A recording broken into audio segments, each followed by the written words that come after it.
All right. Good morning. Good afternoon, everybody. By the way, I listen to my webinar recordings occasionally just to make sure they go okay. And they all start the same way. It's the same good. All right. Good morning. Good afternoon, everybody. So I need to get over that and start doing something else. But anyway, absolutely thrilled to have you all on.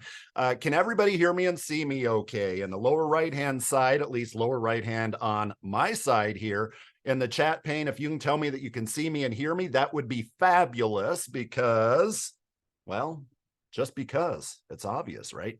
Hey, what do you guys and gals want to get out of this today? So obviously estate planning, right? But what parts of estate planning? And I'm also going to ask you this in the evaluation. So tell me as I'm going here, what you would like to get out of this today from an estate planning standpoint, because estate planning, that's very, very broad, right? Do we want to talk about documents? Well, we're going to talk about documents. Do you want to talk about estate taxes? Do you want to talk about trusts? So think of that as we go and think of that as you punch it into your chat pane here. And at the end on the evaluation, housekeeping item number one, tell me the future parts of this series, what it is that you would like me to address. But first of all, my name is Charlie Gipple, and I am the owner of CG Financial Group. Most of you know me, but we have some new folks on the phone. Absolutely thrilled to have you. I am the owner of CG Financial Group. I started this company, about 5.5 years ago. After 20 years or so in the corporate world, got sick of the corporate stuff. And I said, hey, you guys can go your way with your consultants and everything. I'm going to go my way and start my own company that's going to take the industry by storm from an IMO standpoint. And I would say that so far, I have not disappointed myself, and that's not because of me. It's because of you guys and gals. A small boutique firm where when you're dealing with my company, you're dealing with me. How much business are we going to do in annuities this year? Around $50 million, which is very good for a shop that on the sales side only has one person, and that's me. And that's what people appreciate. Hey, when I'm working with advanced cases, I'm working with the owner of the company that doesn't get paid unless I get paid. But number two, somebody who's old, somebody who's been there and done that with a lot of this stuff. Investment advisor, CLU, CHFC, CFP. So people just appreciate that a little more than working with a 20-year-old kid, especially when it comes to things like estate planning. I am your IMO for annuities, life insurance, and long-term care. Those are my three specialties. And of course, I have my own small group of high net worth clients where I'm a personal producer as well. I don't bring on just any client, but those high net worth clients I work with and I do full-blown financial planning with. By the way, folks, financial planning, Journey Guide software, you have a big discount through my organization with Journey Guide financial planning, retirement income planning software. It's Journey Guide, $25 a month. I'll continue to harp on that because it's a great tool. When somebody comes to you and says, hey, what's my number? I have a gazillion bucks. What does that mean that I can take in my retirement years on an annual basis? Do you know the answer to that question? Can you help them answer that question? Well, you have a gazillion bucks. I would estimate that you would be safe taking this amount per year without running out of money over a 30-year retirement. I'll tell you, when I ask advisors that across the country, many times it's deer in the headlights. Now, we don't know exactly how long folks are going to live, but we can use science and we can use math. And that's what that system is. It's science, it's math, it's Monte Carlo simulations. Plus, click, maximize their Social Security. Boom, you see their number go up. Click, add an annuity. You see their number go up. Click, add long-term care insurance. You see their number go up. It does a fabulous job. So 4 housekeeping items, folks. Oh, and that was my very long introduction. So for the new folks, absolutely thrilled to have you on as we talk about estate planning. This is the first time I've given this presentation. I've given the client presentation version of this probably about 5 to 7 times or so. And that is available if we end up working together. But this for you guys and gals, this is new and it's very kind of broad. So this conversation that we're going to have today, it's largely going to be about setting the foundation and wetting your whistle, priming your pump, so to speak, so that you can tell me in later parts of this series, Charlie, let's drill into this or let's drill into that. And how do I get that type of feedback? The evaluation at the end. So stick around till the end for the evaluation. Evaluation, housekeeping number 1 of 4. Number 2, multi-year guaranteed annuities, folks. Multi-year guaranteed annuities are off the charts from a sales standpoint, as well as a rate standpoint. 6%, 6.5% for a 5-year period of time.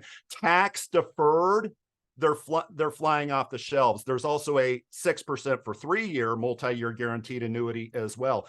And I'm telling you, the higher rates that CDs are paying today, not relative to annuities, but relative to what CDs have been paying historically, this is going to be the year where those consumers get that nice little 1099 love letter at the end of the year and say, what the heck? Are there any alternatives to my certificate of deposit that A, may be able to give me a higher rate, and B, not have this nice little love letter come in? Yes, annuities are tax deferred. So talk with me about multi-year guaranteed annuities. That's a second thing. Third, indexed annuities, Corebridge from an accumulation standpoint, largely 12.25% cap on the S&P 500. They're killing it. And I love Corebridge, formerly AIG, because they've been loyal to their existing customers. What am I referring to? I'm referring to renewal rates on their caps, on their participation rates. So Corebridge and Athene. Athene, basically every area there is, multi-year guaranteed annuities, income-focused indexed annuities. You put $100,000 in, the benefit base increases by 30% immediately. Then what's the roll-up as the years go by? 12%. Athene is killing it from an income standpoint, as well as a lot of other standpoints there. So Corebridge and Athene, talk with me about that. And Symetra. If you do term insurance, or better yet, if you don't do term insurance and haven't done life insurance because you're concerned about the underwriting process, let's talk. Because Symetra and their Swift term product, you know, you get free technology when you get appointed with CG Financial Group. It's iPipeline, quote engine software. It's iGo, the e-application for life. When folks use that and are utilizing Symetra's Swift term product, not every time, but I'll tell you, more times than any other carrier that I've seen, those policies are being issued within a matter of hours, not days, with the way that their algorithm works, with the way that their process works. Great product with great convertibility privileges and great process. You have those two together, that's a pretty darn good term proposition. Okay, so what do you guys want to get out of it? Fed taxes for high net worth. Yes, Greg, we're going to talk about that. My brother Greg is on. Let's see, David says, utilizing gift tax exclusions to find more sales ideas and opportunities. We will talk about that as well. Any other feedback before we move on to this very, very profound quote that this brilliant guy once put out? Actually, I just made this up like this morning, but it's true. Estate planning, it's more than just a set of documents, right? It's more than just a durable power of attorney, a will, a pour-over will, a revocable trust, which we're going to get into. It's more than that. It's also a lifelong process between you and the client, which builds trust. And that lifelong process also, of course, addresses taxes as well as what do you want while you're alive? Should you become incapacitated, right? I have a family member who's at the early stages of dementia. A couple years ago, I took that family member, my wife actually took that family member to my strong suggestion to a elder law and estate planning attorney. What did she have done? She had a durable power of attorney done. She had a revocable trust done. She had a pour over will done and a advance directive. Now, what are all those things? In short, all of those things address estate taxes. No, not estate taxes. The revocable trust, of course, doesn't address estate taxes, which we'll get into, but it addresses what if she's incapacitated during her lifetime, which is happening as we speak. Is there somebody that can step in and make financial decisions for her? Well, yeah, that's the durable power of attorney. What about if she has certain wishes once she's hospitalized and, you know, about ready to pass away as far as her final wishes? Well, that's what the advance directive is, right? Some people call it a living will. It's not It's kind of synonymous, but advanced directives are a larger category, and the living will is a subcategory of that. That addresses kind of her end of life desires, right? But then what about how she wants her assets to be distributed? That is the revocable trust. Folks, question, do revocable trusts, do they avoid probate? Do revocable trusts avoid probate? You tell me. Generally, do they avoid probate? You can't use any blanket statements when we're talking about estate taxes. I can tell you that. Do they generally avoid probate? Absolutely, they do. Absolutely, they generally do. They don't impact estate taxes a whole lot, and we'll get into that. But revocable trusts, yes, they're designed primarily to avoid probate. Wills generally do not avoid probate. Sometimes wills effectively mandate probate. So we're going to get into all this fun stuff. So here's the agenda. We're going to talk about tax brackets, tax rates, tax thresholds, standard deductions. We're going to talk about income taxes because estate planning is also about income tax planning at death, right? How are annuities taxed? So I inherit a $5 million annuity from my dad that's a non-qualified annuity that has a $2 million in gain in it. How is that taxed to me when his estate passes on to me? How is that taxed to me? Do annuities avoid income tax upon passing it on to the next generation? No, they don't. They avoid probate. Some people get that confused. Well, but they avoid probate, which wouldn't that also mean that it avoids estate taxes or income taxes? Most of us know it doesn't avoid estate taxes, doesn't avoid income taxes. How I'm taxed on that is I am taxed at my income tax bracket, right? Now, here real quickly, I'm going to mention something that I'm not going to spend a lot of time on today. If you're confused about how annuities are taxed upon death, well, dang, Charlie, I'm confused. I've declared mental bankruptcy on this whole Secure Act and all this other stuff. Do they have to take required distributions? Sometimes you got to declare mental bankruptcy and say, somebody come back to me once the IRS has it figured out. It's been a big mess. When somebody dies with a qualified annuity or qualified money, period, here's what happens is if they are a non-eligible beneficiary, which means they're greater than 10 years younger than the person that passed away, as well as like 5 other things, which I won't get into. The money has to be distributed to the beneficiary within 10 years of death. So the stretch IRA effectively no longer if death happened after 2020. Folks, here's a question for you, which is where all the muddled up stuff from the IRS came from. They really complicated the topic here. So that annuity, that $1 million IRA annuity, doesn't matter if it's an annuity, but it's an IRA. So it has to be distributed over 10 years. Do required distributions have to happen in years 1 through 9? Do required distributions have to happen for that beneficiary? Does that beneficiary have to take RMDs from years 1 through 9? Well, the IRS originally said no, then they said yes, then they said maybe. I'm exaggerating here, but here's the deal. In years 1 through 9, no RMDs are required if the original person had not yet hit their required beginning date. If that person did hit their required beginning date, then yes, there are required distributions based off the beneficiary's life expectancy, not the original owners. There are required distributions over that 10-year period of time, over the first 9 years, then distributing in the 10th year. That's a lot, Charlie. How can I get a nice little guide on that happens to have a CG Financial Group logo on it? I have that. Just send me an email or put it in the evaluation at the end. I can get over to you. So that's talking about estate, but yet income taxes once the estate moves on. What about capital gains? And of course, estate taxes. How do we avoid these taxes? I'm going to show you an irrevocable life insurance trust example or a really brief case study. I think you'll like that. I think future webinars, I'm going to have probably 3 or 4 different case studies just because case studies crystallize what we're talking about.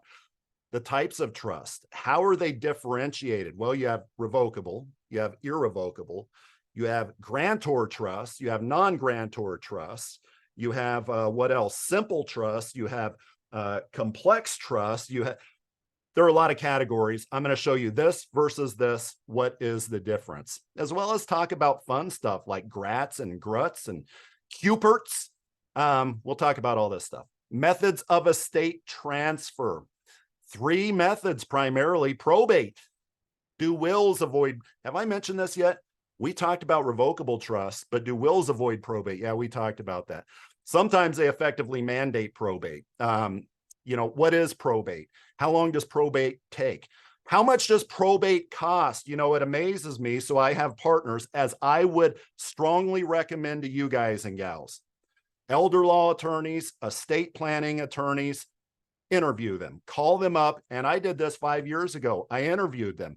I interviewed about 10 of them. 5 of them, I wanted to grab their head and smash against the desk because they looked at me like I was trying to get something from them. But then I got a little better with, hey, listen, I am interviewing you so that I can send you business. Don't act like I'm wasting a half an hour of your time. And, you know, 5 or so of those attorneys are like, yes, interview me and I will tell you why I think that I would be a good partner for your firm, Charlie.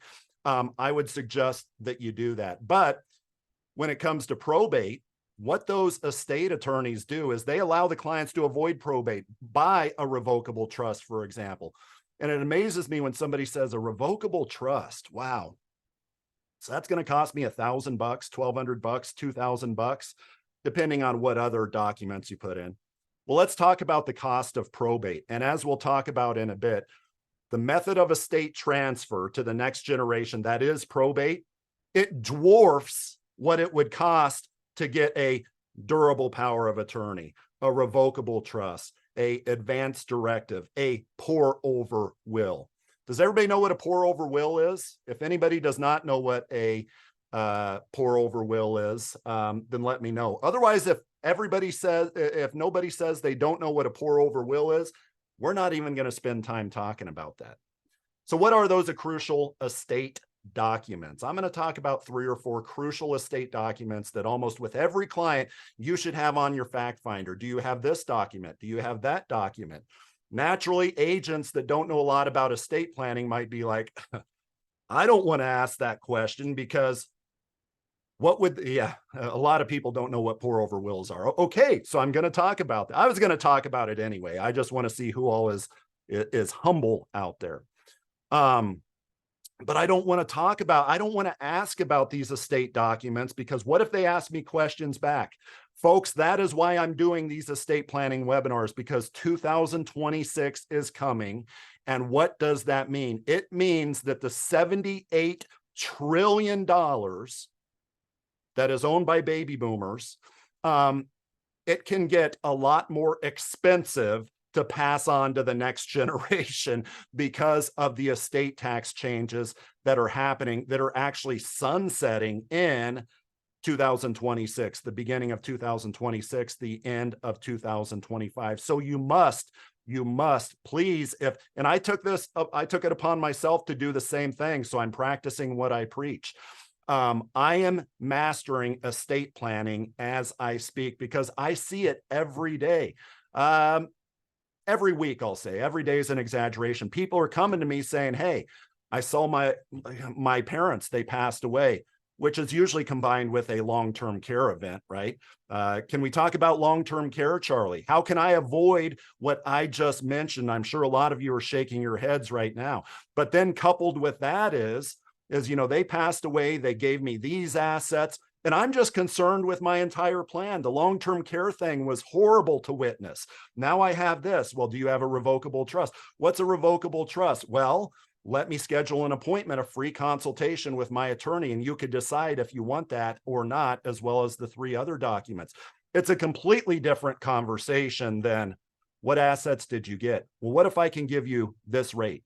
And you walk away. It's a completely different. Now, I like having those conversations, especially when rates are high today on annuities, but this is a completely different trust building exercise here by you asking them about their documents, because Because one thing that I wouldn't say I'm sure of, but one thing that I'm pretty confident in saying is a large majority of the public should have revocable trust, should have durable power of attorneys, should have advanced directives, and a good chunk of the population does not. So how do you get them to do that while at the same time becoming you becoming their trusted advisor? Kind of what we're talking about here. All right. Should minor age children ever be listed directly as a beneficiary on a life insurance policy? LOL. Maybe David's being facetious there, but we'll talk about that later. If we don't, remind me. That's where UTMAs come into play, right? Kind of a poor man's trust, if I dare say so myself. Because what happens when a minor inherits property when the state doesn't allow for minors to own property because they have not hit the age of majority? That's when the courts decide who should be the guardian or the custodian of that minor, right? And what does that process look like? It's probate, right? That process is long and tedious. Well, what if instead you had kind of a poor man's trust? UTMA, Uniform Transfer to Minors Act, the custodian will be this person, but the actual person that owns it is the kid. It's just this person is helping him take care of it. You know, that's one way of doing it. And this is just a client piece from my client webinar where I talk with clients about estate planning, obviously. And I could do this for your clients if you wanted me to as well. I don't ask for commission splits or anything like that. But the point here is you as the financial professional, when you're talking with your clients, you can talk with them about how you have a team. You are their financial expert, but you also have tax experts. You have legal experts, estate legal experts, right? And that's just a powerful message versus I'm going to talk with you about annuities and life insurance, right? So that's the client piece that I wanted to share with you, the power of you having a team. So get out there and interview some of these folks and you're off to the races. So let's first talk a little bit about taxes. Then we're going to get into, I'm going to give you a sneak peek here. We're going to get into the estate tax exemption. We're going to get into ways of avoiding estate taxes. Check this out. An irrevocable life insurance example. We're going to look at an ILIT situation. How can you identify consumers for ILITs, which, Charlie, that's irrelevant. With the estate tax exemption today, why would we even talk about that? Well, things are changing here. All right. By the way, my face is all chopped up because of the dermatologist. They zapped me with the whatever, the cold hydrogen or nitrogen, whatever it is, the guns. I'm a perfect example of telling your kids to use sunscreen when they're young. But that was last Wednesday and last Thursday. I said, I'm not doing this webinar. It's really distracting for you guys and gals. My face looked horrible. So that's why we're doing it this week here. But I still look like hell. Income tax rates for 2024. Well, the tax rates are the same, but you'll see the brackets have increased by, I would say, 5 to 6% because of inflation. So, you know, if you're married filing jointly, and your taxable income, and I emphasize that because taxable income is down here, right at the bottom of the flow chart. And I'll talk about this flow chart in a bit. If your taxable income is more than 731,000 in 2024, you're in the top tax bracket. Of course, these are marginal. It amazes me how many folks don't realize what marginal means. Doesn't mean you're taxed 37% on the entire amount. It means you're taxed this amount on that amount, this amount on that amount, and so far. So your effective tax bracket is that at the end. Now, what about capital gains taxes? The brackets are increasing as well. You know, if you're making $600,000 on a taxable amount basis, on a taxable income basis, you're going to pay 20%. Well, okay, so I'm going to pay 20% capital gains taxes. Is that all? No, because what was it, a decade ago or so, where the government said, hey, this Medicare thing, what did they call it? Now it's called net investment tax, a Medicare surtax or whatever it was called originally. I haven't called it that in like a decade. Well, in order to help support that system, not only are you paying more than 15% if you're making a lot of money, you know, you can make upwards of or pay upwards of 20%. Not only that, but a 3.8% net investment tax. Yeah, thanks, David. Net investment income tax, right? So, okay, so I cash out of my American funds, I put in 100 grand and I have $200,000. You know, so $100,000 gain. What am I paying on that? Well, 23.8%, right? What does the net investment income tax apply to? Folks, does it apply to non-qualified annuities? Does it apply to non-qualified annuities? This is very important to what we're talking about here. Does it apply to non-qualified annuities? Yes, it does. Yes, it does. Does it apply to qualified annuities? No, it doesn't. Does it apply to in addition to capital gains? Yes, it does. Brian, no, I can, where do I actually still have it up? I had it up earlier. So for those that make over 250,000 bucks, it applies to non-qualified annuities, the 3.8%. Okay, oops, I meant to say yes. Okay. I'm like, I don't think I'm brain cramping here. I've been known to brain cramp a time or two and forget, heck, my first name, but I don't think this is one of those. So yeah, it applies non-qualified annuities. It applies to, doesn't apply to qualified anything, right? So your IRA income doesn't apply to that.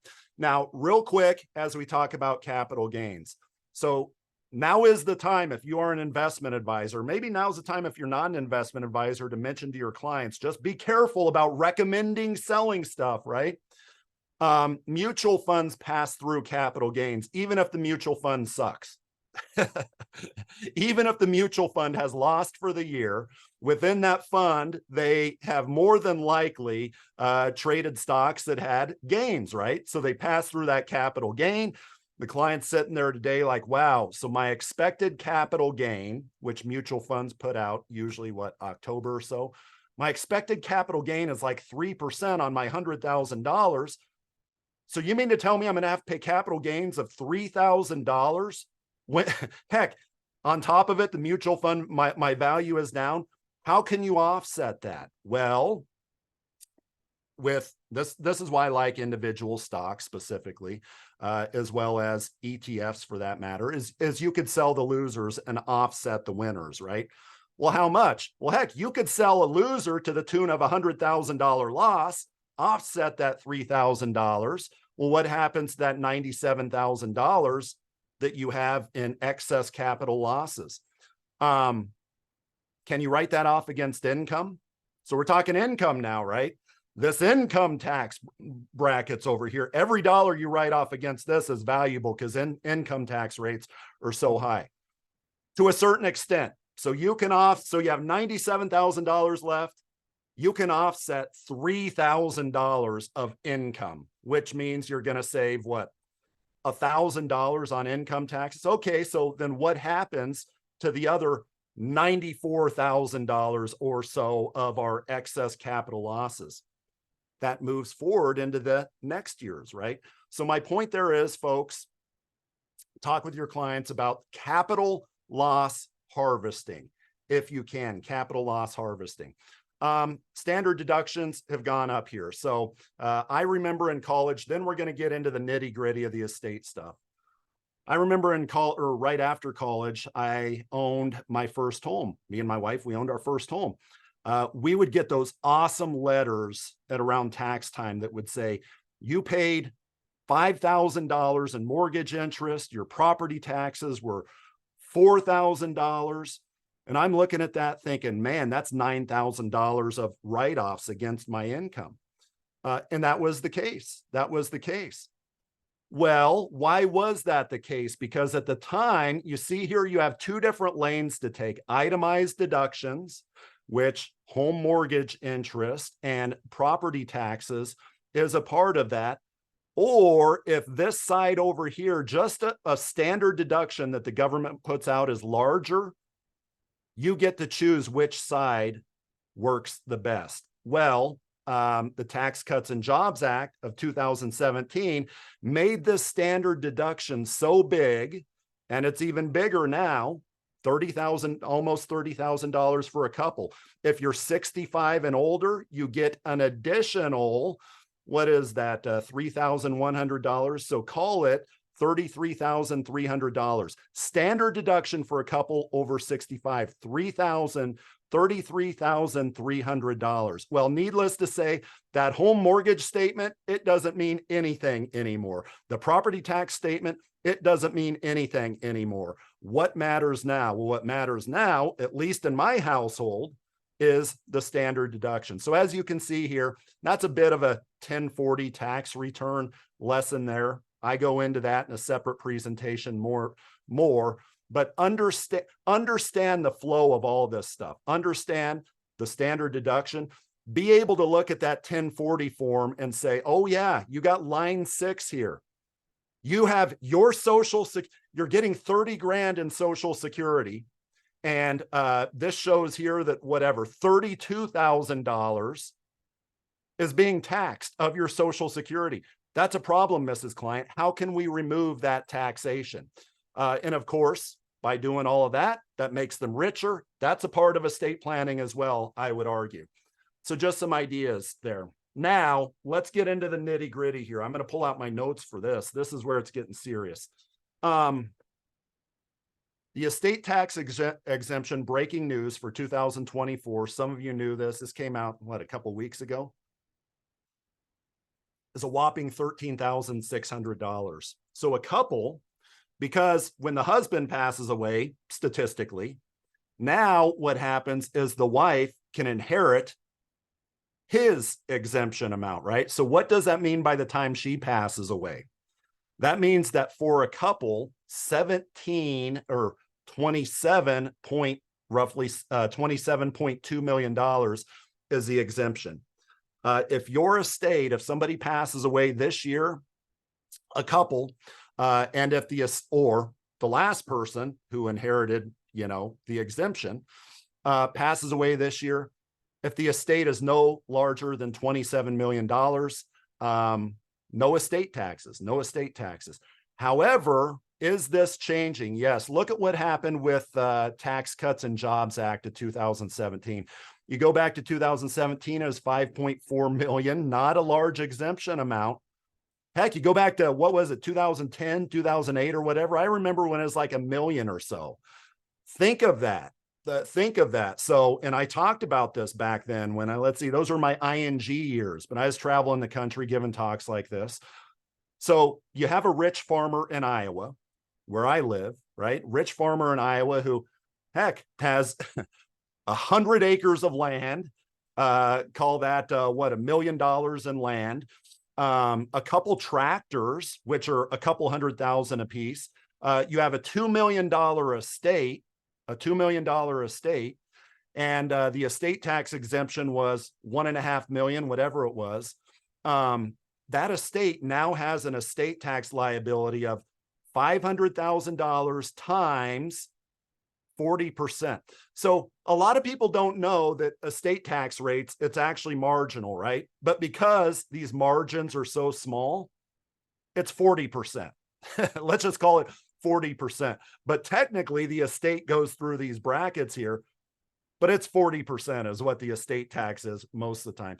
So let's just call it, well, technically I could, if we're talking a $500,000 taxable estate, we could get more specific here, but that farmer, for most intents and purposes, his estate passing on to the next generation has $500,000 times 40%. That's a $200,000 estate tax liability. What's the estate doing? They're having to sell off tractors at fire sale prices. Well, what if the next generation wanted to use those tractors? That's estate liquidity that is needed. Well, we don't have such a big problem today, unfortunately for us in finance, right? Yeah, due in 9 months. That's right, Brian. We don't have as big of a problem today because the estate tax exemptions are so high, 13.6 million, but they're going down. So what's happened? So my point to all of this, hey, know your estate taxes because in 2026, it's scheduled to change.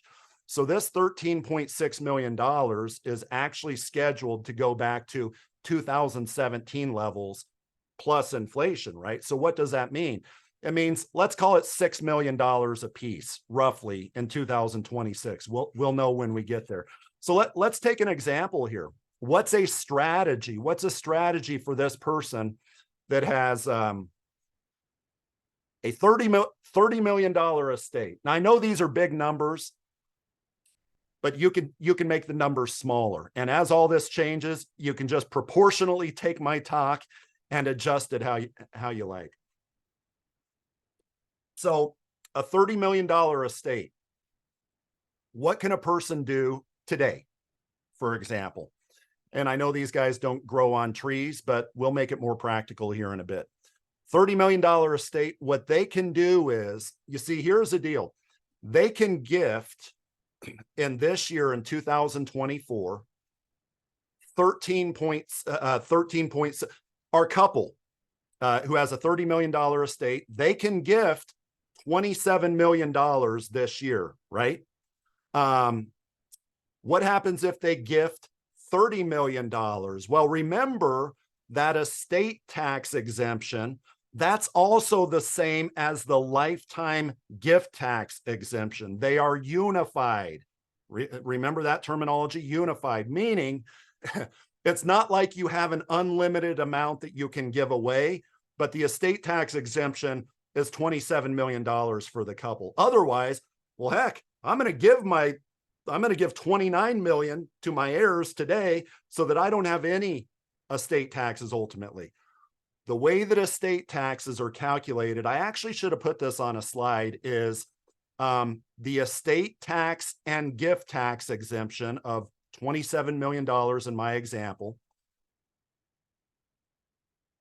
Whatever you gift during your life, plus what your estate is worth after you die, with certain exceptions, with a gift thing, whatever that is above $27 million, that's what our 40% is due on, right?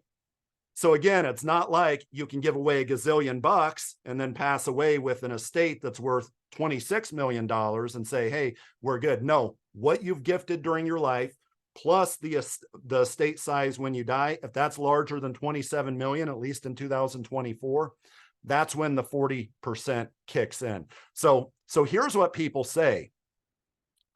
So then why gift?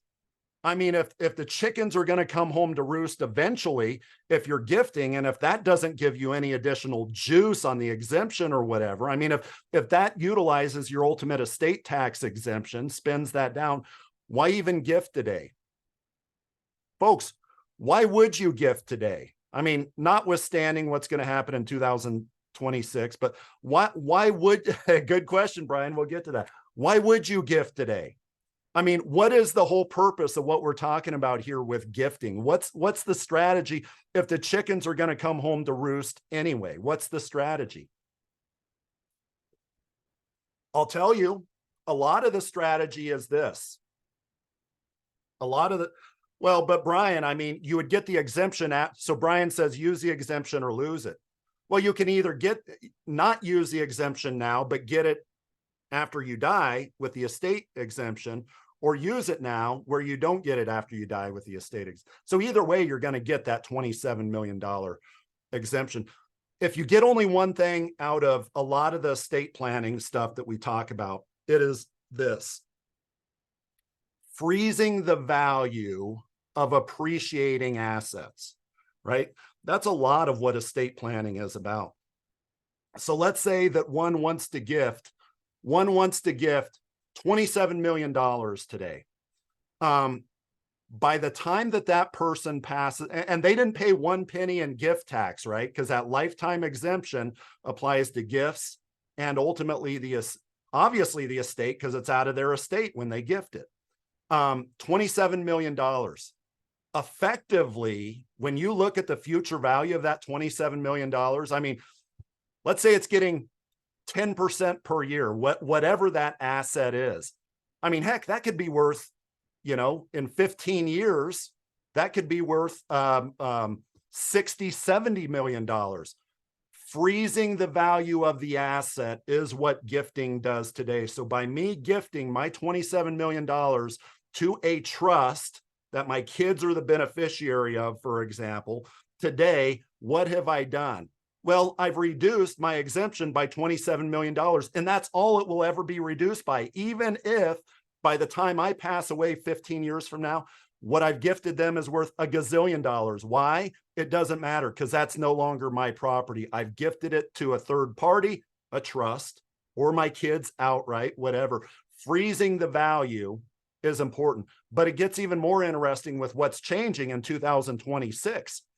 So my guy and gal that's worth $30 million, what if they gift $20 million? What if they gift $20 million today to whoever, their kids? They're not going to pay a penny in gift taxes, right?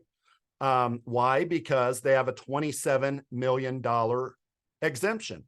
Well, what happens though? But Charlie, you just said in 2026, these exemptions go to like 6 million a piece, which is only 12 million for both of them. Is the IRS going to come back and recapture? Because, by the way, then that would mean you gave away 20 million, but now the exemption is only 12 million. Dude, if the IRS comes back, that's a taxable gift to the tune of what? 8 million bucks times 40%, 3.2 million bucks. The IRS has made it clear that what we're talking about here is grandfathered in, right? So you have somebody that's worth this kind of money, then we'll get into the life insurance ideas here. You have somebody that's worth this type of money. Why would they not gift today? Unless they need the $27 million. So conversely, here's what happens. Let's say they don't gift. They die in 2026 after they've gifted all this away. They've paid 0 gift taxes and 0 estate taxes. Is everybody with me so far? Tell me if you're confused, and I'll kind of go back over it slower. If they gift today, they've paid 0 in estate taxes and 0 in gift taxes. They pass away in the year 2026, they paid 0, period. Actually, technically, if they die in 2026, we have an issue because there's a 3-year look back thing. But they die in 2027. There's no gift tax. There's no gift tax. What if they don't gift and they die in 2027? Well, so they're worth $30 million, right? Which would be minus the exemption, $12 million. That's $18 million times 40%. Folks, how much in estate taxes would the estate have to pay at that point in time by them not gifting today? How much in estate taxes would the estate have to pay if they died in 2027? They had $30 million estate and the exemption was only $12 million.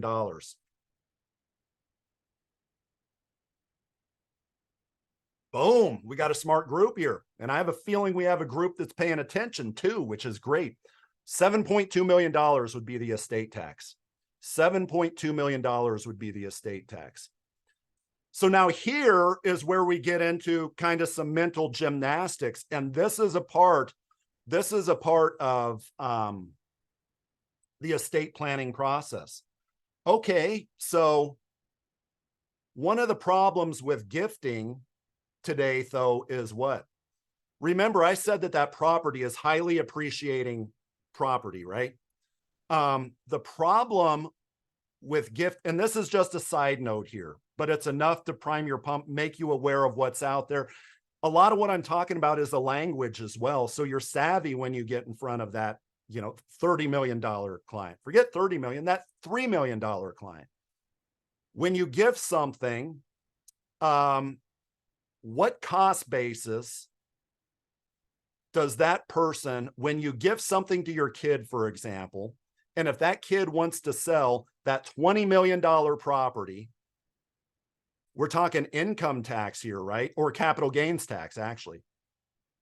What is the cost basis? Because his cost basis is important, right? Because if his cost basis is really low, as mine was when I gifted it to him,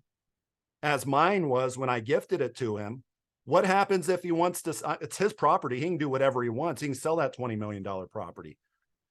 Gifting does not have stepped up cost basis. Gifting does not have, generally, it does not have stepped up cost basis. Well, conversely, what happens if you die and he inherits my $20 million chunk of land? What is the cost basis? The cost basis is $20 million. He turns around and sells it for $20 million. He has zero capital gains tax. But you're saying, okay, so what's better then? To die with? Yeah, that's right. It's stepped up. So because he has that stepped up cost basis upon death, when he sells that later on, he has no capital gains tax. So people say, okay, so on one hand, you gift it.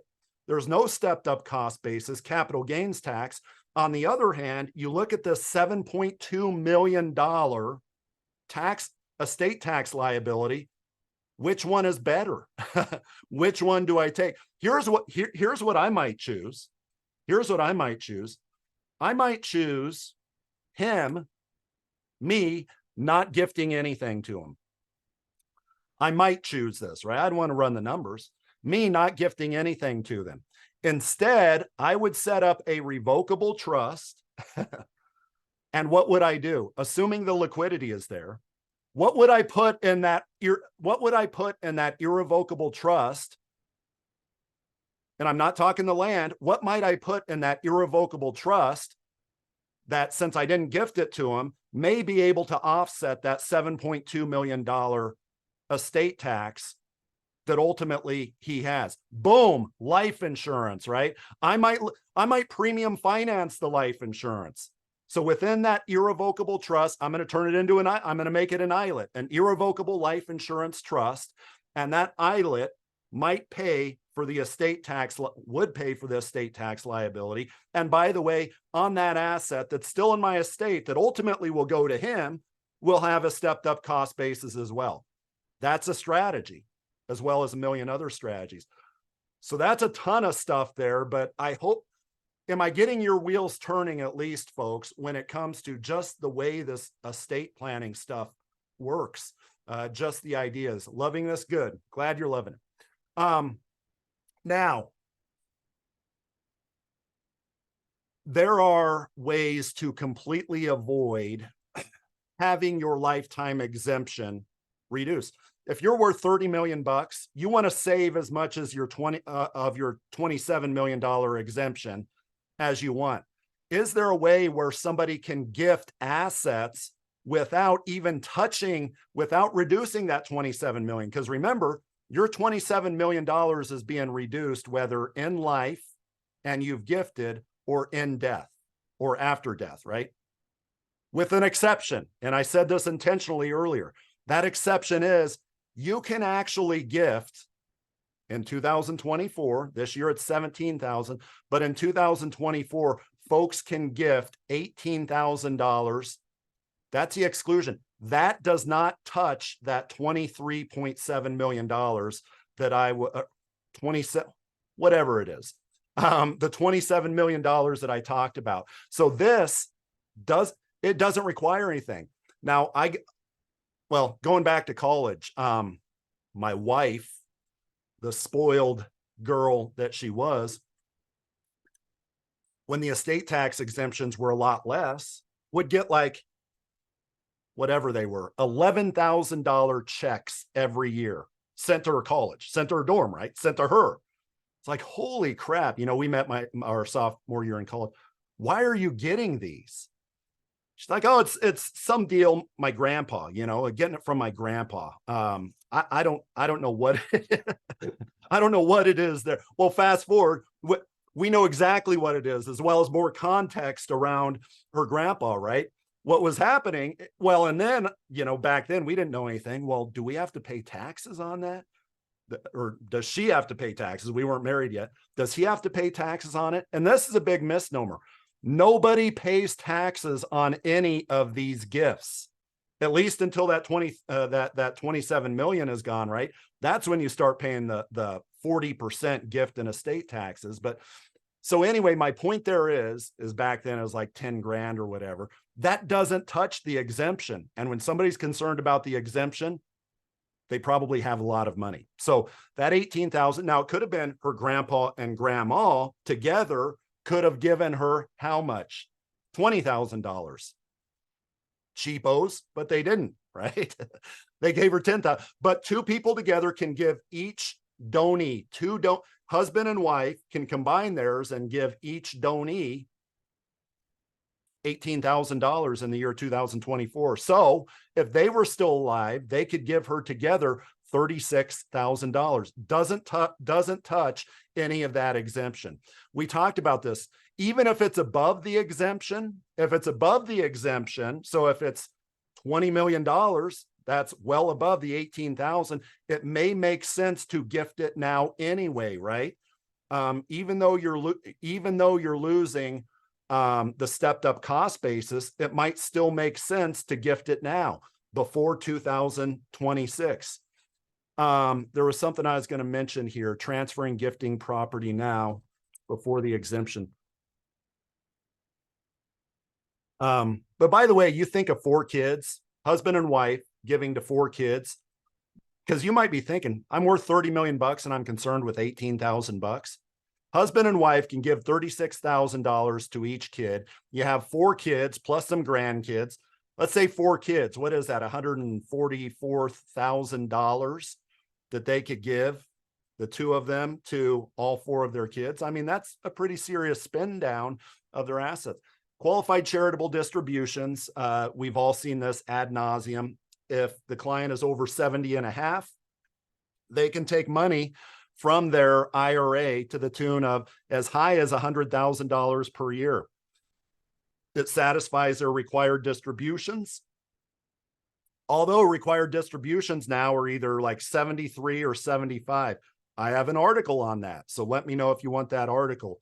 When is it? Depends on your client. So $100,000, and we're not talking itemized deductions here, right? The flow chart I showed you earlier. We're not talking, well, but they have to itemize deductions. No, it is actually excluded from income, period. So when they withdraw $100,000, send it directly to a charity, not only does it satisfy their required distribution, assuming that the IRA is not massive, right? Not only that, but it's not included in their income as well. Plus, they helped a charity.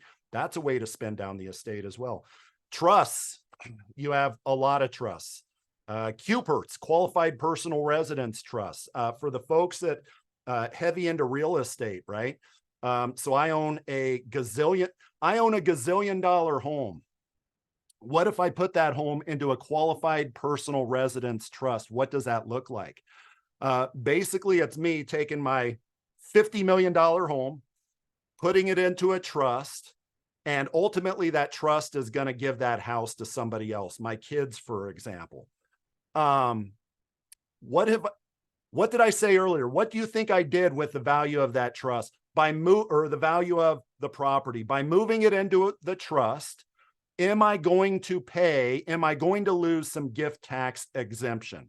Yes. But what have I done with the value of that property when I move it into the trust? Was anybody paying attention? Yes, that's right. Boom. Brian, damn, you're a good student.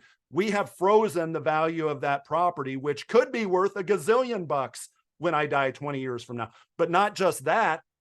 Here's what happens is because I have a retained interest in the trust or in the residence, because I want to continue to live in it, right? I want to give it to my kids for after my death, but yet I want to continue to live in it. Well, the IRS says, okay, so that means that you still have some value retained there. What is that value? So yes, you're passing on a $20 million property, but if the value of you remaining in that home over the X number of years that we're going to set the trust up for is $15 million, then how much? So the house is worth 20, but my retained interest is $15 million. How much is my exemption decreased by in that example? How much have I decreased? By passing on my $20 million house to my kids In my example, how much did I tap into my exemption amount? Well, if my retained interest, that's basically what I'm not giving away, right? I get to enjoy the house for the next X years. If that's $5 million or $15 million, but the house is worth 20 today based off appraisals and stuff, that means that I'm only passing on to the next generation or gifting to the trust $5 million. Even if the house goes to $50 million between now and 20 years from now, yeah. So that's a CUPR, grant or retained annuity trust. It's basically the same logic, except you have a highly appreciating asset, stocks, bonds, whatever. I can pass that on to the kids, lock in that gift today, but I get an annuity income in the meantime. Well, that annuity income, if I passed on a $5 million, gift to the trust, but the annuity income, the present value calculations, is whatever, worth $4 million, then that means that I've only tapped into my exemption to the tune of what? What was the math there I did? $4 million is my retained interest, passing on $5 million. That means $1 million is all that my exemption. And you could do effectively the same thing with charitable remainder trusts, which that remainder interest at the end goes to a charity. The CUPR, the property is the remainder interest that goes to the next generation. The GRAT, as well as a GRUT, which are effectively the same thing. That remainder interest, which is the securities or whatever, goes on to the kids.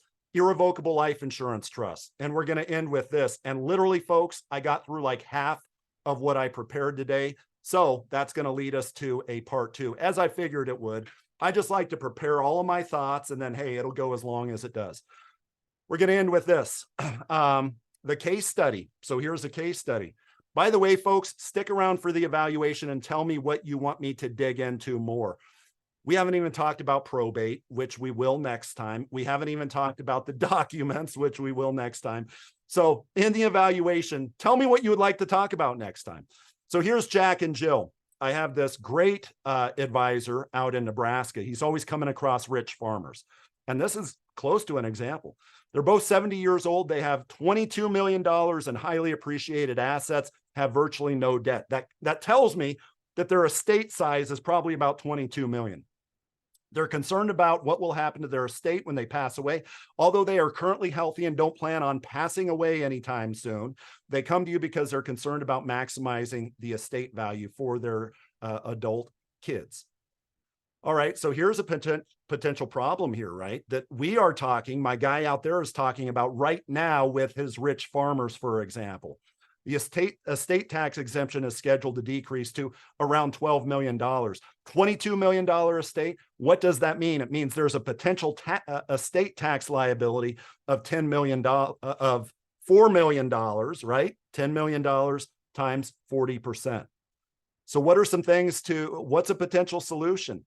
You work with your trusted attorney because you cannot draft irrevocable life insurance trusts. He or she can, however.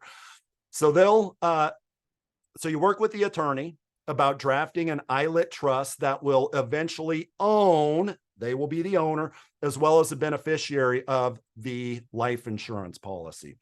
The ILIT should have proper crummy provisions.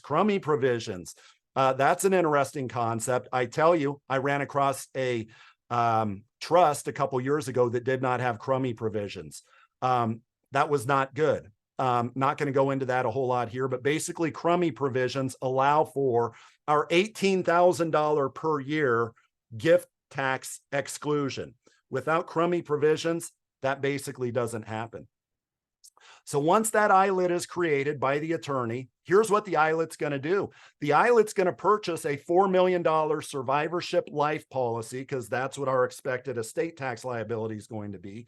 And that's going to pay out to the trust ultimately, who then is going to pay the $4 million estate tax liability. Now, does anybody want to take a guess why I created the trust first, and then the trust from the get-go is owning that life insurance policy? Why did I do that? Why is it very important to do that?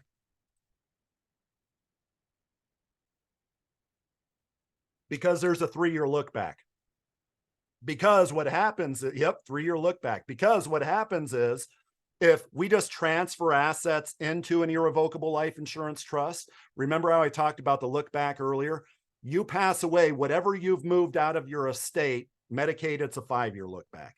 But for purposes of what we're talking about here, it's a 3-year look back. That $4 million would be included in their estate if you transferred that life insurance policy into it and then passed away within 3 years. However, by the ILIT owning the trust immediately out of the gate, what happens is once our guys and gal, Jack and Jill, they pass away, what happens is that $4 million goes tax-free to the trust, who then pays the estate taxes. A couple points here. Number one is, how is guys, gals, how is Jack and Jill able to use their annual gift exclusion to pay Nationwide's Index UL that has the no lapse provision, guaranteed forever, right? $102,000 in premium, and it's a survivorship policy. How are they able to pay $102,000 while utilizing their annual exclusion? How are they able to do that? Some quick math here. Because it's only $18,000, right? How are they able to do that? There are two of them, right? Each of them are gifting the trust, well, both of them, $36,000 that they're gifting into the trust. And there are 4 beneficiaries of the trust. That's the way ILITs work. 4 beneficiaries of the trust, which means, well, heck, I mean, technically 36. As I mentioned before, they could put in $144,000 into the trust for the sake of those 4 beneficiaries, and it would still be under the exclusion. Well, proportionately, they only put in about $25,000 for each beneficiary. There are no gift taxes that would be paid, no gift tax exemption that would be lost. The $4 million will be paid, and that $4 million is from the trust. That will offset the estate tax that they will more than likely have. Now, here's a question that comes up that my agent out in Nebraska, which may be on, I haven't seen yet. Agent out in Nebraska says, why would they not just buy the life insurance policy themselves? Because either way, that's going to pass on that $4 million to the beneficiaries. Why would they not do? Why is that maybe not a good solution? Why do you need the ILIT? So when they pass away, they're the owner, right? And also the insured. The owner is the important part. They own the policy. If you own a policy, doesn't matter who the insured is. When you pass away, it's included in your estate, right? So they pass away, they're the owner of the insured. Why would they not just simply have a life insurance policy survivor in both their names versus the ILIT? Because then that $4 million would also be in their estate, which would mean that that is also subject to a 40% tax. But what we're doing by having this separate entity, which is an irrevocable trust, which is a separate entity. Revocable trusts are not treated as separate entities. Irrevocable trusts, they have their own tax ID number. It's like a different person. That $4 million, it's not included in the estate. So that's a quick case study. Folks, I do appreciate your time. Fill out the evaluation. By the way, folks, I mentioned this last time and a couple people were unaware of this. Many of the annuity and life companies that you and I work with, they allow for dual appointments. What does that mean? It means even if you are already with an IMO, to do business with that carrier, you usually don't have to go back to the IMO and say, hey, I want to transfer over to Charlie, right? They allow for dual appointments where you can also get appointed through me. So the point is, I don't just do this for the fun of it. I do it because I want to add value, and I hope in adding value, I'm able to earn your business. But fill out the evaluation here, folks, and we'll talk with you on the next estate planning call. Have a good one.